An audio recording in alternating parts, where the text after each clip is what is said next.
20 तारखेला मतदान झाले आणि मतदान नंतर आज 23 तारखेला मतमोजणी होणार आहे. मतमोजणी होण्यासाठी मी सध्या शिर्डी विधानसभा मतदार क्षेत्रात आहे आणि या ठिकाणी राहता तहसील या ठिकाणी जे तयारी जी आहे प्रशासनाच्या वतीने करण्यात आली. या ठिकाणी आपण बघू शकतो CRPFचे जवान जे आहेत ते या ठिकाणी तैनात करण्यात आलेले.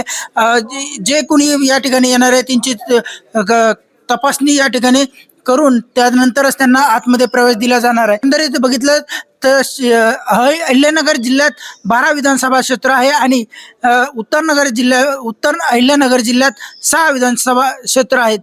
शिर्डी विधानसभामध्ये महाराष्ट्राचे विद्यमान महसूल मंत्री राधाकृष्ण विखे पाटील हे या निवडणुकीत त्यांच्याबरोबर काँग्रेसच्या प्रभावती घोगरे यांची लढत होणार आहे.